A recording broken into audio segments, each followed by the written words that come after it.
안녕하십니까. 주역 64개 노트 정리. 이번 시간에는 저번 시간에 하경의 마지막 괴를 64번째 괴를 다 하고 난 다음에 이번에는 상경의 세 번째 괴인 수레둔에 대해서 하겠습니다. 71번째 노트 정리입니다. 저번에도 말씀드렸듯이 중천건이나 중지곤에 대해서는 건너뛰고 바로 세 번째 수레둔 첫 번째부터 시작하겠습니다. 자, 오늘은 전체적인 그 총론적 의미의 그 설명을 같이 보겠습니다. 자, 먼저 한자를 같이 한번 또 보겠습니다. 수레둔, 원형이정, 물용유효왕 이건후. 두는 크게 형통하고 고주면 이롭다 하니 갈 바가 있어도 가지 말아야 함이요. 물용유효왕 이건후. 제후를 세우는 것이 이롭다 하니라, 이렇게 이야기합니다. 남혜근 교수님은 이건후를 시스템의 그 정립으로 보고 계십니다.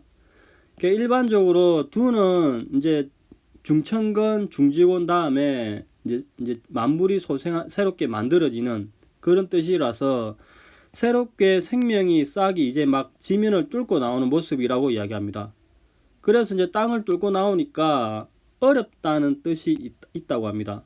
그래서 둔을 준으로 읽을 건지 둔으로 읽을 건지 조금 다르다고 합니다. 즉 준으로 읽으면은 어렵다, 망설이다. 둔으로 읽으면은 모으다, 축적하다, 이렇게 이야기를 한다고 합니다.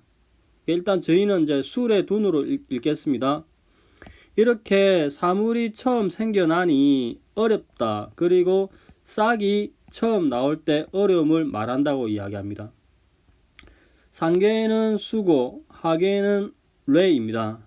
즉 상계수는 물, 험난함, 통함, 노고, 일을 의미하고 하계 뢰는 움직임, 진동, 우뢰, 장남을 의미합니다. 이런 물상에 대해서는 그 주역 노트 정리 기초편에서 1강부터 6강까지 노트 정리한 것을 참고하시면 될 것입니다. 즉 구름과 우레가 함께 일어나 비바람이 치는 어려운 상황인데 이렇게 수의 험난함 속에서 진의 진동이 있음을 이야기한다, 이렇게 이야기합니다. 그럼 단사를 한번 같이 읽어보겠습니다. 준 강유시교 이난생, 준 강유시교 이난생, 동호험중 대형정. 두는 강유가 비로소 사기여 어려움에 생기며 동호험중 험한 속에서도 움직인다 하니 대형정, 고즈면 크게 형통하리라. 내우지동 만영, 천조초매, 의건후 이불령. 우레와 비의 움직임이 가득하니 천운이 어지럽고 어두운 때에는 마땅히 제후를 세우며 불령 편안하지 않음이라, 이렇게 이야기합니다. 즉 우레와 비가 함께 일어나니 음양이 처음 교합하는 상황에서 어려움이 생긴다는 의미인데 정의라는 학자분께서는 불령을 이제 경계사, 이제 도덕적으로 이렇게 보는 거죠. 제후를 세워 보필을 받으나 그럼에도 또 근심하여 조심하여 두려워하여 불령 편안할 시간이 없다, 편안할 새가 없다, 이렇게 이야기합니다.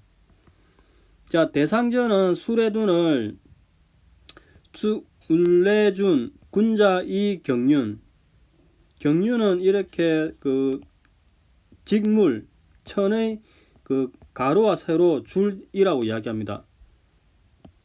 구름과 우레가 둔이니 군자는 이로써 경륜을 펼친다, 이렇게 얘기합니다. 그러면 경을 시줄, 날줄을 윤, 즉 경은 질물을 짤 때 세로로 들어가는 실이라고 이야기합니다. 즉 결국 경륜을 쉽게 이야기하면은 실을 잘 다듬는 것을 말한다고 이야기합니다. 그 전체적인 의미는 이렇게 이제 나라를 잘 다스린다, 이렇게 이야기하죠.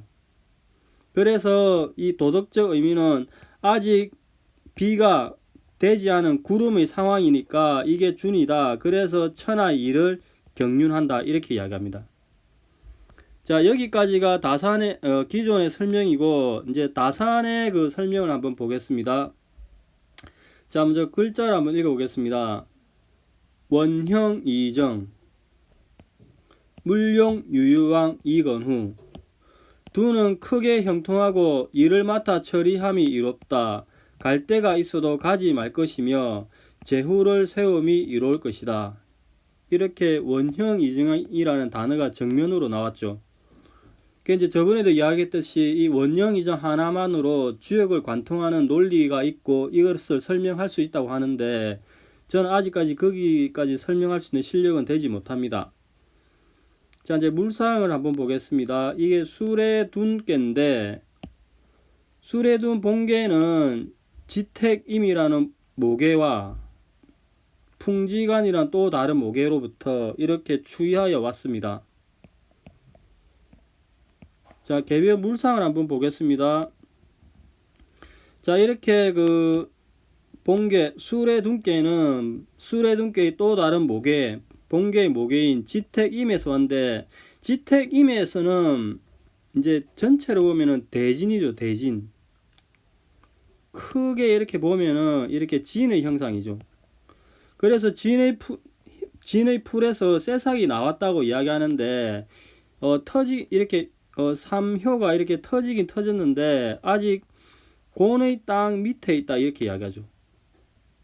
즉 곤의 땅의 밑에 있다가 이렇게 추이를 하게 되면은 이제 땅 위로 나오긴 나오는데 곤의 땅 이만큼 나오는데 아직도 끝까지 다 나오진 않았다 이렇게 이야기하죠. 즉 글을 보면은 진의 풀에서 새싹이 나온다. 위로 곤의 4개의 음을 이고 있으나 세 번째 효가 음효로서 그 껍질이 이미 터졌으나 아직 땅 위로 나오지 못했다. 4개의 음이 아직 흙이 있으니 아직 나오지 못했는데 근데 2에서 5로 가면은 이제 드디어 진의 풀로부터 새싹이 나와서 땅을 뚫고 나왔다. 즉 봄 기운이 가득하다 이렇게 이야기합니다. 그러면은 이렇게 이제 2가 5로 이렇게 추이해서 올라갔는데 아직 상계에는 감의 험난함이 있고 이제 상효도 여전히 이렇게 흙이 하나 있긴 있죠. 그래서 감의 험난함 속에 아직 살려는 의지가 완성되지 못했다. 싹이 흙을 위를 올라오고 난데 완전히 다 올라오지 못했다 이렇게 이야기죠. 즉 이런 것을 2가 5로 갔는데 완전히 6까지는 이르지 못했다 이렇게 이야기합니다. 진의 강이 6까지 이르지 못하였고 한 점의 흙, 음이 위에 있어서 연약한 새싹 위에 있으니 이는 땅을 뚫고 나왔으나 아직 땅을 뚫고 우쑥 완전히 솟아오른 이미지는 아니다. 그리하여 이 한자 둔자를 이렇게 이제 그 물상을 이제 만들어내는 거죠. 이렇게 둔자를 새싹이 조금 많이 못 나왔다 이렇게 이제 물상을 이제 만들어내는 거죠.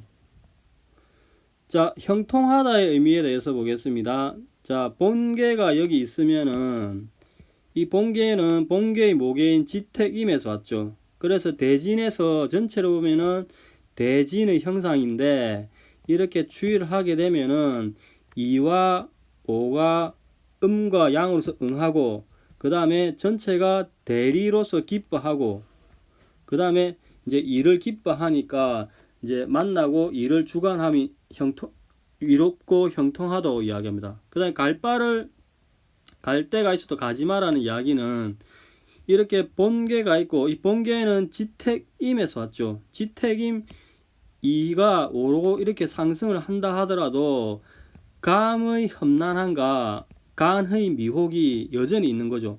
그래서 물용 유유왕 감의 험난함과 간의 미혹이 있어서 갈 데가 있어도 가지 마라. 물용 유유왕이라고 이야기합니다.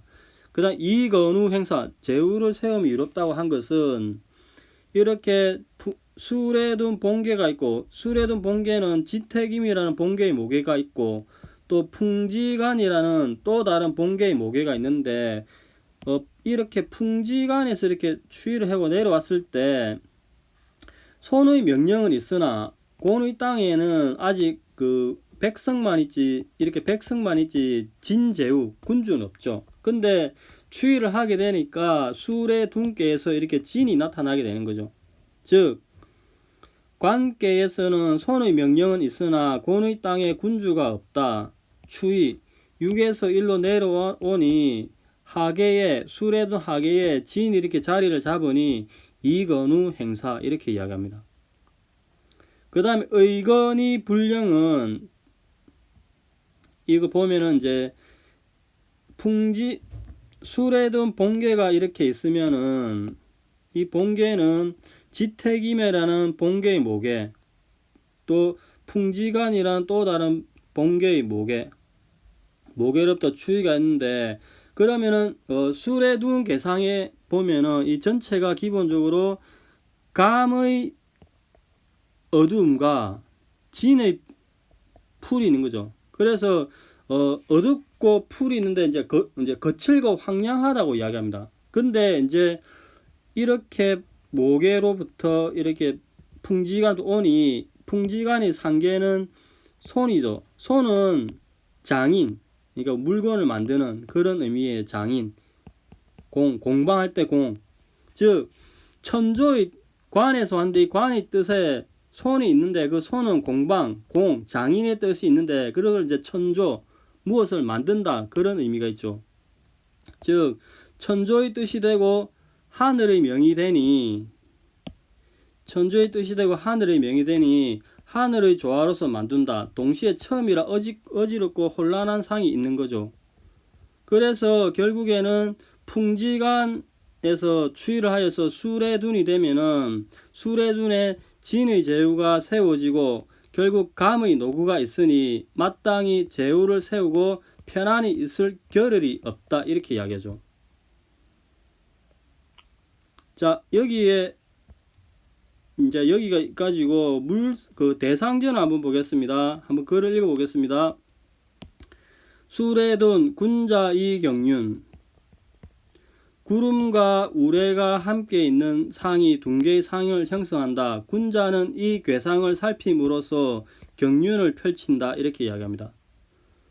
자, 경륜은 아까 이야기했죠. 그 천이 이렇게 가로 세로 이렇게 되는 걸 천이라고 합니다. 그러니까 직무를 짜니까 천하의 일을 경륜한다 이렇게 이야기하죠. 즉 이 여기가 본계이고 이 본계는 또 다른 모계의 풍지간으로부터 이렇게 왔죠. 자, 풍지간으로부터 이렇게 왔는데 관계는 상계가 손이니까 또 다른 물상을 실을 도출할 수 있죠. 그래 실이고 하계를 곤으로 보는데 곤은 백성도 되지만 그 직조, 천, 비단의 형상도 있으니까 관계에서는 손의 실로 곤의 배를 짤 수가 있다. 그래서 추위를 하게 되면은 마치 감의 상계가 술이니까 감의 법률을 엄정하게 올바르게 집행함으로써 곤의 백성에 대한 바른 병치를 펴니 이게 경륜의 상, 천하를 다스리고 천하의 일을 경륜하는 그런 상이 나온다고 합니다. 그래서 군자는 천조초매, 즉 원시 시대를 맞아 지혜를 창안하고 만물을 개화시키며 진의 임금을 세워서 둔의 곤란함, 초창기에 어렵다고 했죠. 구제하여 경륜을 편다. 이렇게 이야기합니다. 자, 오늘은 그 수레둔께의 이제 기본적인 총론적인 설명을 보았습니다. 이 수레둔께는 사물이 초창기에 발생하는 어려움을 어떻게 극복할 것인가의 문제인데 우리가 제가 제일 처음에 먼저 한 택화협, 혁명은 뒤집는 거랑 조금 다르죠. 수레둔께는 사물이 생긴 초창기의 과정이니까 그 부분을 조금 염두에 두시고 오늘은 총론에 대한 설명을 마치고 다음 시간에는 이제 개별 효사에 대해서 같이 한번